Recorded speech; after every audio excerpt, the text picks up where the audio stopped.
Hey, the only two things I've seen announced are the two grad transfers. So I guess I just ask you to maybe give a comment on each guy, why you thought they were guys you wanted to add, what you think they bring to the team. Yeah, I mean, I think, starting off with Vance, just to get a player 6'9", 230, it's interesting because the versatility is the first thing that comes to mind with Vance. I mean, he can play the 4, he can play the 3, he can play the 5, he can play the 2, and kind of you are who you can guard.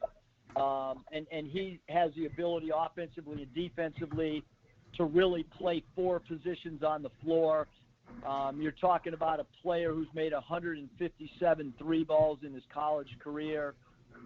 He's capable of a double-double on any given night. So just from an experience standpoint, a versatility standpoint, the ability to stretch the floor out with shooting and passing, and he really wanted to be here. He's excited. He got his paperwork in first thing this morning. He's on the West Coast, 2 hours different. I barely woke up out of bed, and basically his paperwork was done as quickly as possible, and then moving on to Jalen Tate at 6'6", to have a guy that can play the point guard position with his length, his defensive ability. You're talking about, at the Division I level, being the Defensive Player of the Year, 3-time All-Defensive Player in his conference.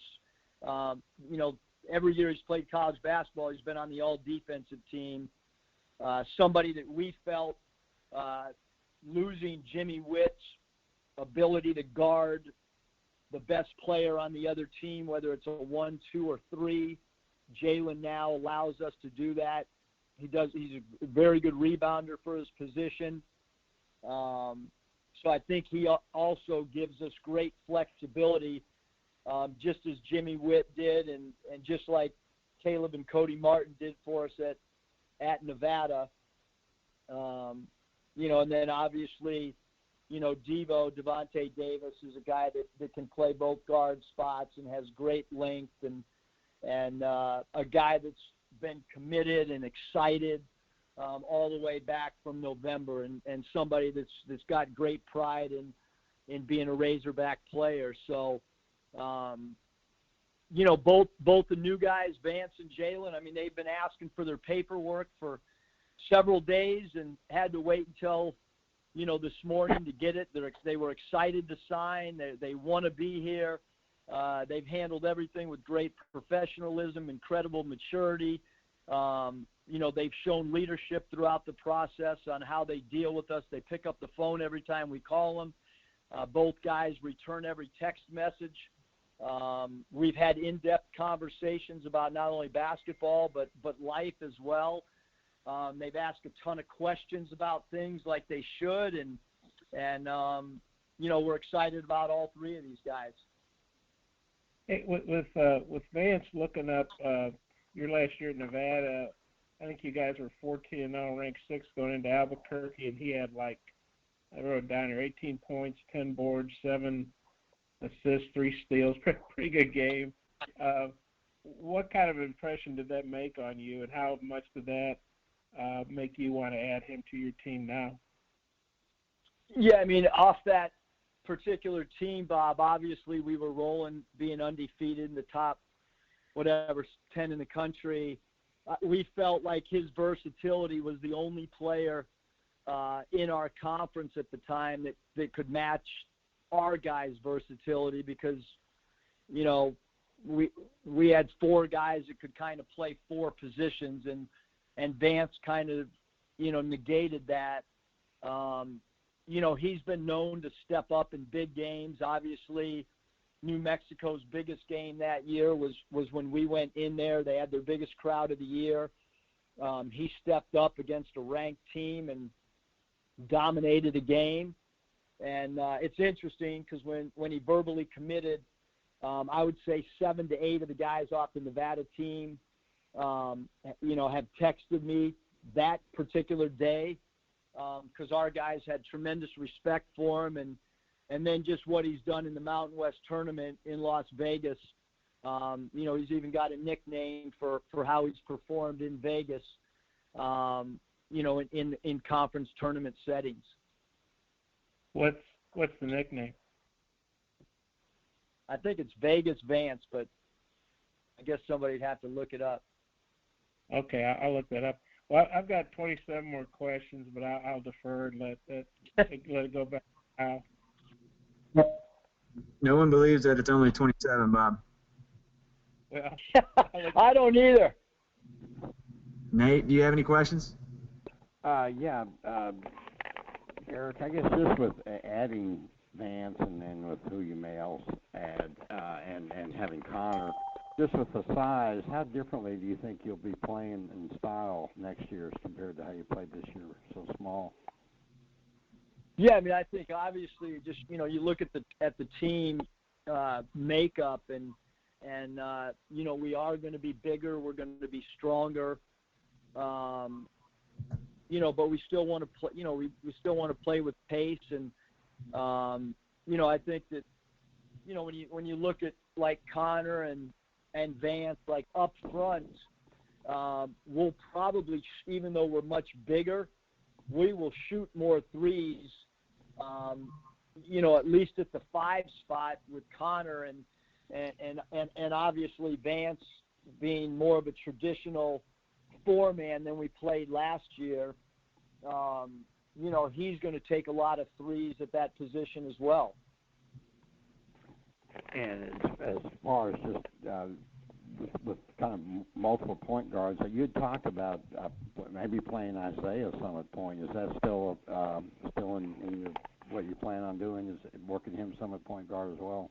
No, I think Isaiah will be. He's, again, I mean, he's still, he and his family still have, discussions about testing the waters and so I mean, right now, I'm sure that the focus is probably on that decision-making process, and I think that for sure we want Isaiah, if he comes back, we want Isaiah to be in more ball-handling situations, but I think he can do that at that off-guard spot as well. But we want to put Isaiah in more pick-and-roll situations and more isolation-type things that we use Mason with. But I don't think necessarily at the point because, we use Mason at that point forward, but he really wasn't a point guard.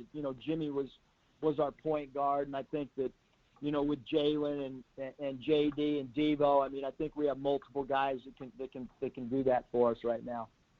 And also with Mason, anything, I mean, is there any chance of him coming back, or do you feel he's definitely, I guess he hasn't hired an agent yet, but are you kind of counting him as not coming back at this point?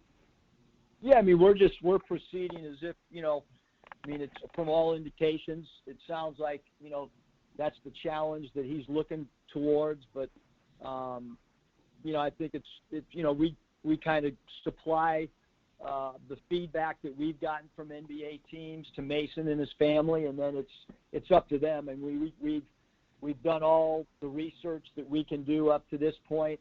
Have talked to 23 NBA teams, supplied them the information, and we support all of our guys in any of their professional aspirations, and we're behind them 100%, whatever decision they make, and the only thing that we can do is provide information through our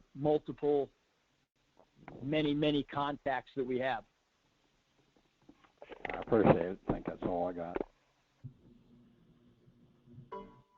Kevin, do you have any questions? Yeah. Hey, Muss. When you look at the grad transfer portal, you obviously got and traditional transfers. You got 5 guys last year, 2 this year. Spring signing used to be sort of a supplementary part of recruiting, and now it's almost like front-end recruiting because you can build a roster, and with so much transient nature of it, you're almost sometimes replacing half the roster. Do you think the strategy that you've had in the last couple of years at Arkansas kind of puts Arkansas ahead of the curve because of the outreach and how much attention Arkansas gets on social media, even from the national recruiting analysts who have Arkansas's name nearly in every tweet that goes out about transfers? I think that, that just the nature and the complexion of college athletics with the transfer market have kind of changed. It's even like this year, it's more competitive on the transfer market than it was last year. And, certainly 4 years ago, it was not difficult at all for us to get transfers because we were a little bit ahead of a lot of programs, especially a lot of Power Fives. Now all Power Fives are recruiting transfers, and certainly there's been talk of potential new rule changes coming either in the very near future or in the future, and that's going to change the landscape even more dramatically, where you're going to be building rosters almost annually.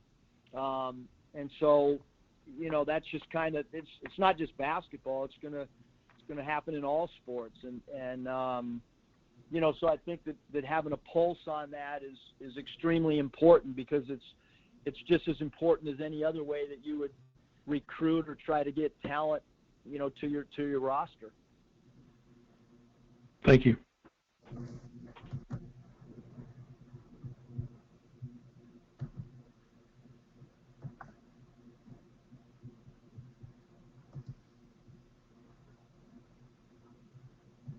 There. Kevin, is that all you've got? Yeah, that's it. Okay. Hutch? Yeah, Coach, Jalen was hurt when Northern Kentucky played y'all earlier this season, but did you get to see him on film at all when you were preparing for that game, or did you have any familiarity with him before recruiting him during this process? Yeah, Hutch, it was, with all of our guys, when we play a team, we always prepare. Even if a guy's injured, we always meet as a staff and go through strengths and weaknesses, or I should say, not the whole staff, but myself and one or two guys will go over every player, even the injured players. We were extremely concerned whether he would play or not. We thought he was so dangerous in so many different areas, whether it was a defensive disruptor or whether it was his ability to dribble drive. We knew he could make a three. So, yes, we did prepare as if he was going to play. And so I think that helped from a familiarity standpoint. Once he entered the portal, we knew right away that he was going to be our top target, at that position. Yeah, that kind of leads me to my second question. Vance, you had a firsthand experience. You've already talked about playing him. But, does it make it easier or more comfortable to recruit a transfer whenever you've had that up-close and personal experience against them? Yeah, I don't think there's any doubt. I think that, just as an NBA team, when they evaluate for the draft, they would much prefer to watch a guy live. And live eyeballs tell a lot more of the story, certainly than watching on tape. On tape, you really can't tell how quick a guy is, or you're not quite as sure. You can't tell how tall somebody. Like I know exactly what Vance Jackson is. I feel because we were trying to prepare for Jalen Tate that that it certainly helped tremendously in the evaluation process, I guess. Mm-hmm. The last one I have now, what was this process like recruiting these guys with the virus, not being able to have guys in for visits, and what was it any different this year than years past? It was certainly different than the last 2 years, because the last 2 years transfer stuff has turned into much like the high school, where you have in-home visits, you fly, meet with the transfer. My first 2 years at Nevada, that was not the case. We could basically pick up the phone, have several conversations, kind of explain our, who we are, what we were all about, and still be able to land a transfer, maybe even without a visit. But certainly that has not been the case the last 2 years. But, you've got to get creative. You've got to be able to show your prospective recruit everything you possibly can without them showing up, and certainly it's been an effort by a lot of different people putting things together in a very, very, very short amount of time. And I think that we're on equal ground, if not further ahead than most people, because of the work ethic of, the stuff that Coach Mosier's done and the stuff that Pat Eckerman's done and Michael Musselman and Anthony Root and Hayes Myers, like those guys in particular have just been in grinding and trying to come up with video footage of virtual things, and we've gotten help from the marketing department. They've been incredible, and from the sports information department. So it's been a full family affair to try to put together. We didn't know this was this just kind of happened, and all of a sudden you're recruiting without unofficial visits and without official visits and without doing in-home visits. So certainly it dramatically changed the game, and we've been involved in so many different recruits since our season ended, and the feedback we've gotten, even if it's with players that have gone elsewhere, or even if it's been exploratory conversations and we've kind of decided to go in a different direction, the feedback we've gotten has been really, really positive on how we've gone about conducting recruiting with the virus. All right, that's all I got for now, Coach. Thanks. Thanks, Hud. Trey. Hey, Coach. I have kind of a similar question as Andrew, but just a little more timeline-based. So when you're hitting refresh, your staff's hitting refresh on the transfer portal, and Jalen Tate and Vance Jackson's names pop up, what is the next step after that in recruiting, I guess, from that point of seeing their name to when they actually sign today? Like, what is the next step after seeing their names? Yeah, the first step is, when we, at least for us, I don't know how other people do it, but we have our own internal email that, we look up the stats, look up where he's from. We have our own, I don't know how to word it, we have our own statistical eval, Moneyball type, the Oakland A's, our own analytics where we try to plug in the number that player's at, and then how that would forecast into the SEC. And then I watch film, and then we reach out, in the portal. What they usually, the information you're given is usually an email, and you email, or you try to get a hold of a high school coach or somebody that you might know, to try to track down a player's number. And then from there, you just, some guys are very interested. Some guys text back. Some guys email back. Some you never hear from. We feel like, the interaction, or at least getting a hold of the transfer, we've pretty documented. We've gotten a hold of most of the top guys and had conversations and been in the arena with them at least. And Coach, you've got some guys that are still unsigned right now, but it looks like at the least that you'll have 9 players who haven't played an actual game as a Razorback next year. Have you been in a situation like that? You might have been in the NBA or something, but in college, have you been in a situation like that? Yeah, I think it's really similar to even after our first year at Nevada. I'd have to go back and look it up, but again, I'm only guessing that you guys do way better research than me, but I'm going to assume it's pretty much the same thing as far as number of guys and certainly when you plan ahead, we didn't, 12 months ago we didn't plan ahead, and think, we'd have guys testing the waters and so there's a lot of factors that go into building a roster, but certainly it's not just us. I mean, you can look at other programs in our own conference with coaching staffs that have been in place for quite some time, and the turnover on those rosters, the number of players that have put their name in the draft. I mean, there's only one draft, so there's going to be a lot of guys not drafted. Just based on the numbers of guys that are putting their name in, there's no longer nine rounds in the NBA. So, there's just this kind of the nature of college basketball right now.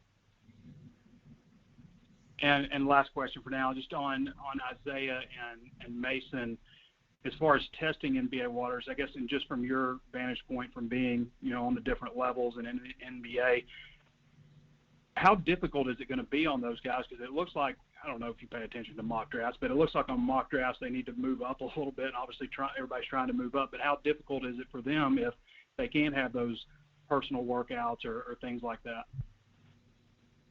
Yeah, I mean, again, I think our big thing is just trying to, obviously there's the mock drafts that are, that are online that people can read, and then NBA teams have their own mock drafts, and there's, a really, really, I thought an informative couple tweets about the Charlotte D-League team and the accolades that the players on their D-League team have, and I think that's something that really interesting for players to read, what that particular one G-League team looks like, and you're talking about guys that Final Four MVPs and defensive players of the year in their conference and players of the year in their conference, and they're in the D-League. It's I know how hard it is to make an NBA team. Having coached it, I know how hard it is when you're in the G League to get a call up. Again, I think that as a coach, like our job, it's not just myself that can get information, but Clay Mosier spent the last 7 years out of the last 8 years, 7 of his years were in the NBA, so he certainly has direct contacts with people for information. Earl Boykins, played over 10 years in the NBA. Earl's got great contacts. And then it's up to, Coach Ruda was in the G League, so it's up to us to call our contacts and supply the information to the particular player. And, look, we've been through this with 3 guys at Nevada, and they all came back. They listened. They dissected the information. They came back, and it worked out really well for them. 2 of them are in the NBA. 1 of them's in the G League. Another player, we supplied the information. He made his own decision. He's playing in Australia. So it's as a coach, you supply the information and you support your guys. And, basically everybody on a college roster wants to play in the NBA. And, as a coach, you support them and you try to help them, and you can call NBA teams and promote guys and get feedback. And that's really what we've tried to do over the last few weeks while we've been recruiting guys. Thanks, Coach. That's all I've got for now. Dudley? Hey, Coach. I What's up, know it's been over a year now, and you've had a chance to go out and see a lot of Arkansas high school basketball. Can you talk about the level of play there and the amount of prospects that you seem to have to in-state to go after? Yeah, I mean, I certainly, this class, is really talented class. Obviously, I'm not sitting here with compliance, so I don't know how much more I can go into. But I think, every state, has, certain years where it's really good. And then, and certainly in this state, when you look over the next 3 years, there's 2 really great classes, and this is one, and then there's another one coming up soon, and so I think it's important that we get out, we evaluate as much as possible, we continue to make as many contacts as we can, communicate, with high school coaches, whether it's through letters, whether it's through inviting them to practice, whether it's, seeing them in November or seeing them in September when we're allowed to go out. So I think there's a multitude of things involved in high school recruiting in the state, and we feel like we've developed a lot of really good relationships with high school and AAU guys, and so we just need to continue to do that as we get ready for year two.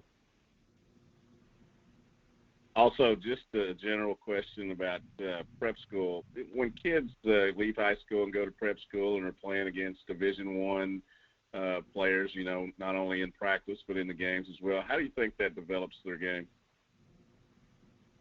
Yeah, again, I think a lot of like success at the collegiate level comes down to, especially with young players, is understanding the work ethic involved. Practices are different. Certainly, going against top level talent can help players and can help them understand, the level of competition and so forth. But, there's a lot of great, some of the best coaches I've ever seen are coaches that coach at small schools, and they do an incredible job of getting their teams to play hard and getting their players to understand. So, I think it'd be too broad just to talk about a prep school against a high school, because again, some of my very best friends are coaching at smaller high schools and might not have college players year in and year out, but they might do a better job than a lot of college coaches in preparing young kids for life and understanding work ethic and being on time. And there's just so many factors that go into, programs, whether it be a high school program or a prep program.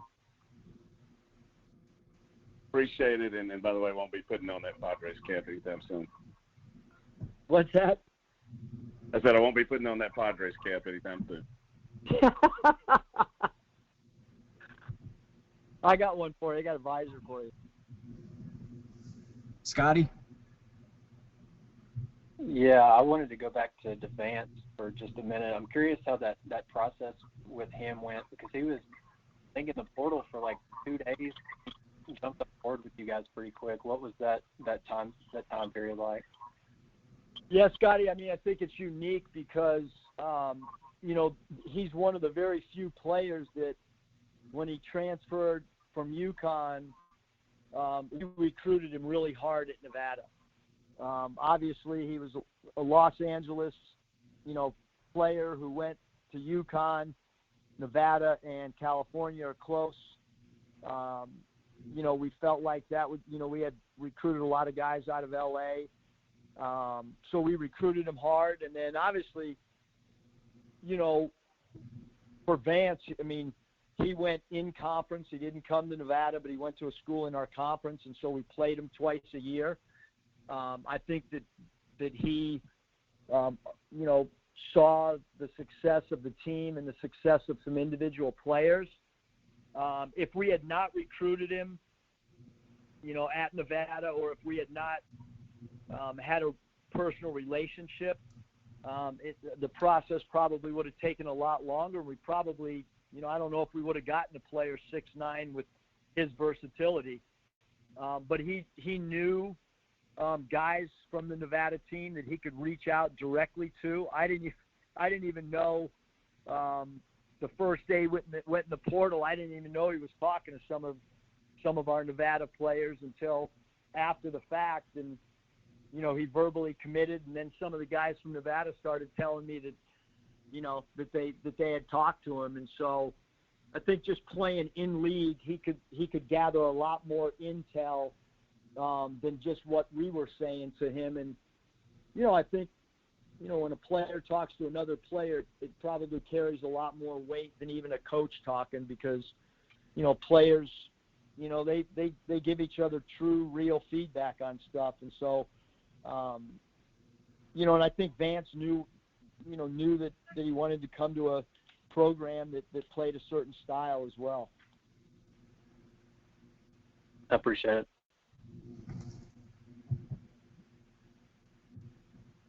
All right, Bob. Okay, I don't have 27 or whatever, but I do have. I think I read somewhere that there were 500 guys in the transfer portal, and based on high risers or whatever site that is, they'd always say so-and-so's got, blah, blah, blah, in Arkansas on their list. So how many guys did you evaluate? Would you say 25, 30? Would that be an accurate ballpark figure? Maybe in a week. No, I mean, how many guys totally you reached out to just to, check? I mean, we reached out to anyone that we thought was an SEC roster caliber player. And we kind of divide things up. Bob, is he a roster level player? Is he a rotation player? Is he a starter? Is he a top 2 or 3? And so, and then, obviously reaching out to a player to, talk to him about, try to figure out his love for the game, to try to figure out what his expectations are in his next stop. There's a lot of things that have to align, for you to go all in on somebody, and certainly an exploratory phone call. We don't offer players that are transfer scholarships. We don't call them and say, hey, you have an Arkansas offer with transfers. We have communication with guys. Then we decide if we want to make a second call and a third call. And then eventually it gets to the point of, hey, could you see yourself playing here? And we've been in top 10s and had 1 or 2 conversations with the guys. So,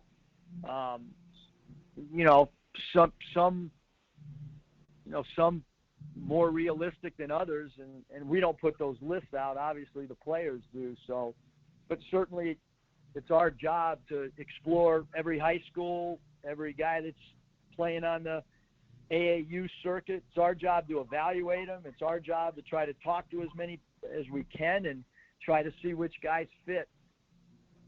With Vance and Jalen, you said you kind of rank guys as roster guys, rotation guys, potential, both guys as potential starters.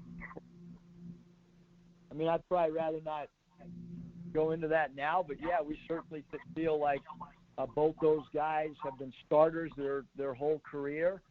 And we certainly feel like they are talented and should, could be guys that start for sure. Yeah. I mean, but there's no, having said that, everything's done in training camp, and, jobs are won when guys compete against each other. But both those guys have been starters throughout their career. Yeah. And then with Isaiah, I guess he's still got 10 days to declare for the draft. Do you know, has he definitely not declared for the draft, or do you expect him to declare just if for nothing else to test the waters, or where do you think he is in that process? Yeah, I think that, with Isaiah, that he and his family are talking, and I'm talking to Isaiah and to his family, and I would expect him to probably test the waters. That would be my gut feeling, but again, I think that's, the timing or whatever is really up to Isaiah. He and his dad, we've communicated with them on feedback stuff, and they have great questions. They're really thinking through the process, and they're asking all the right questions, and if we send them stuff, they call back and ask if we can dig a little further, and right now, just phenomenal communication between, Derek and Isaiah, in regards to the NBA stuff. Really phenomenal communication. Do you get a sense from Isaiah and his family if he's leaning coming back or leaning to the NBA, or what sense do you get? Yeah, I mean, really, Bob, our thought is that, when at this particular time of the year, he's certainly a player that he, if he wants to explore this thing, then I think you explore it and you do as much research, and you don't put odds on coming back. You just focus on the process, and then at some point you make a decision whether you stay in or you come back. And again, I mean, I want not just Isaiah, but I want our other guys to know, when you go through this process with us, that we've been through it with a lot of guys in a very, very short amount of time. And there's got to be a trust factor on what's best for the particular player. And so our job is just to try to, like I've stated over and over, is just to try to get as much information from, Coach Mosier might have 3 people that he knows with one organization, and I might have 2 other people that I know.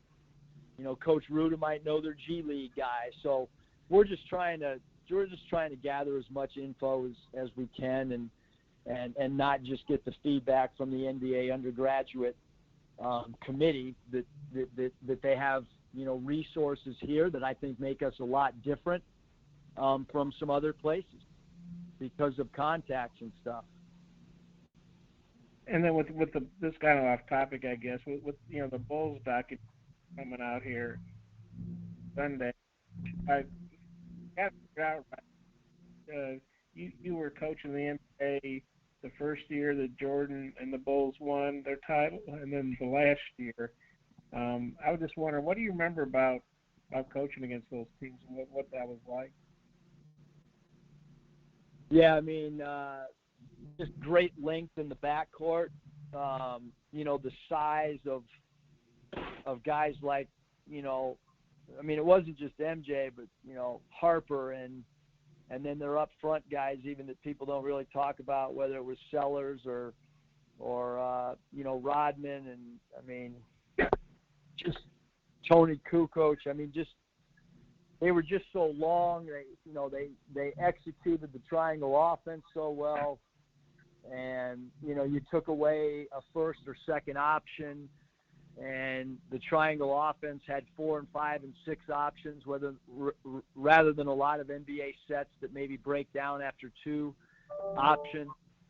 And then you add in the fact that Jordan could go get his own shot at any time.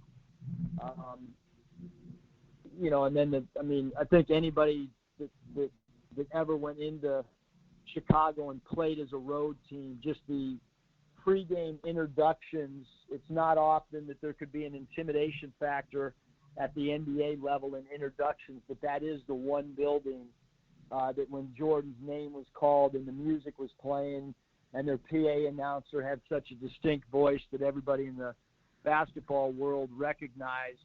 It was the one spot that, when you went in there, you could feel the dominance of that team. And so Scottie Pippen, you didn't mention him. What was it like Scottie Pippen? Yeah, again, just so many weapons. Pippen was, everybody talks about positionless basketball and how it's new to the game and how the Warriors created positionless basketball. No, positionless basketball was created back with the Chicago Bulls. Pippen being that number, he still to this day might be the number one guy when you think of positionless basketball, because he literally played the 1 to the 5. He could bring the ball up the floor. He could guard a center. The ultimate, Robin to Batman with MJ. And I just had one more question. You put another video out the other day. I thought actually that was the funniest one. Whose idea was that? And it was obviously very self-deprecating because you were playing a fan who would be critical of all the things you do. I don't know too many coaches, if any others that would do that. Who came up with that, and what was that like, kind of poking fun at yourself? That was actually, Pat Eckerman came up with the first idea in the empty practice, but that one was actually me. We were doing a virtual tour and filming some stuff, and we were in an empty arena.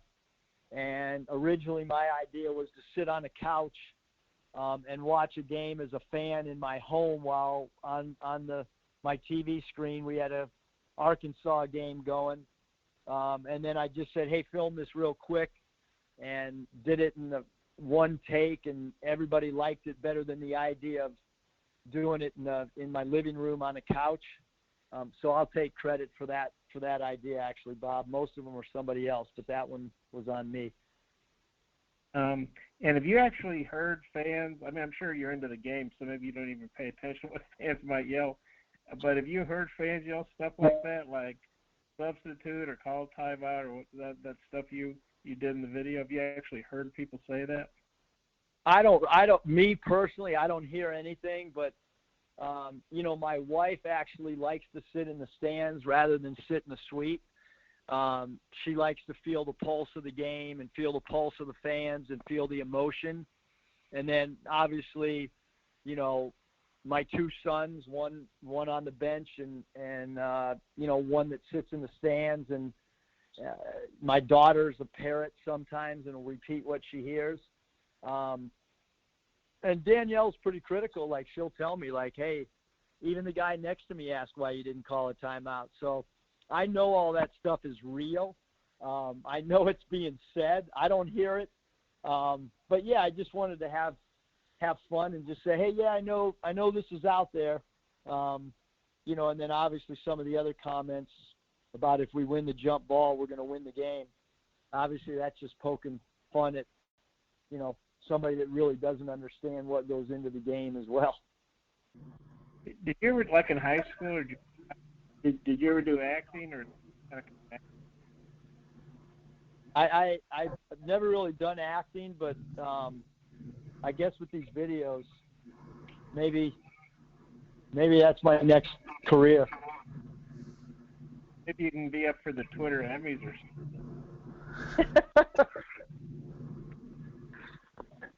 Okay, that's all I got. All right, Bob. Thank you. That wasn't quite 27. I counted 23. Okay. Well, I could try to think of 4 more if you want. Well, I'm going to open everybody up here. We've probably got time for maybe 2 more. Does anybody have?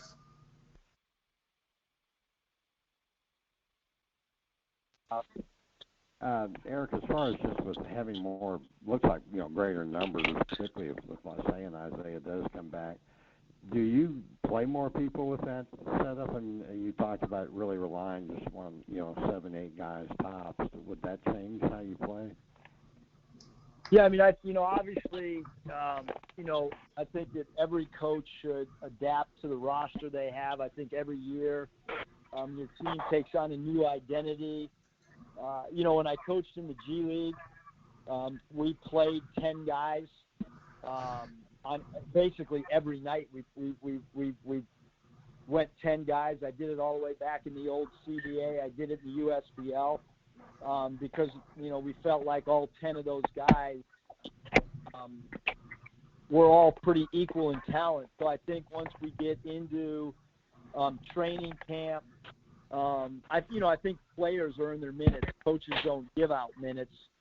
Players earn minutes, and players earn their role based on, how they perform in practice, how they perform in scrimmage settings. And so what roles, are kind of formulated, especially early on, our first 3 or 4 games, that's going to be determined on how guys are getting better right now on their own, and then also be determined once we get together and get back to having practices and who competes and who meshes with each other, who blends the best, and those type of things.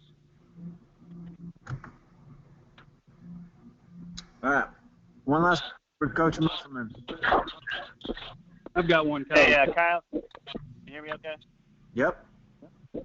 We'll take these two, and then we'll wrap it up. Okay. Coach Musselman, can you hear me? Drew Hammond here. Yes, yep. What's up, Yeah, Tom? hey, Coach, quick question.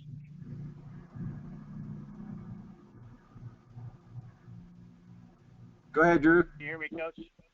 Yeah. Yeah. Hey, Coach, Drew Hammond. Just had a quick question about the video you had, the phone call to Devontae Davis. Whose idea was that, and how much did you have fun with that? Yeah, I mean, it was, we started this, this recruiting thing off doing, pictures that had to do with NBA scenes, and so just tried to, how could we kind of wrap up, this recruiting cycle with something that stuck along those lines, and obviously Iverson, grabbing Shaq's shoe at the All-Star game stuck out, and so we kind of went with that as a theme for today, and I guess that was another one of the ideas that I came up with, and so we rolled with it, try to have some fun, do something a little different. Thanks, Coach. All right, Trey, last one. Okay, I'm going to try to outdo Bob with the end of the teleconference oddball question. So, Coach, I understand you can't answer this, but I'm sure there's been a point during this where you've been on your treadmill or maybe watching Tiger King or something, and your mind drifts off to how things might reopen or when things start reopening, how that might look, or maybe an idea that you had that you'd like to run by Anthony Fauci or Mark Emmert or Adam Silver or something like that.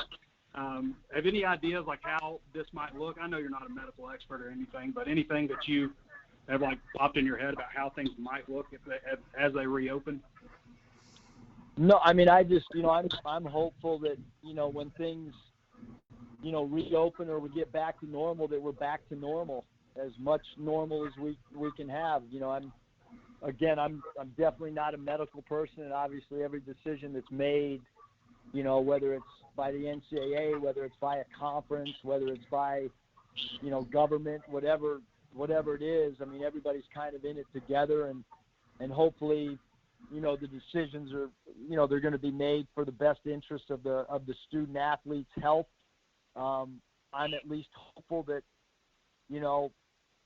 soon we're going to a football game and there's fans, and then that turns into basketball season and we get back to normal. But again,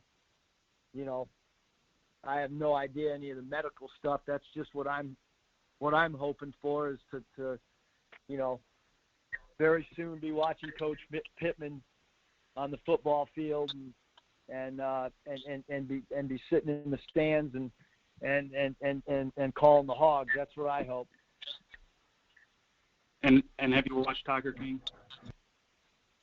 I watched half of Tiger King.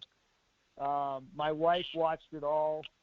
I guess I was not as intrigued with it as many others.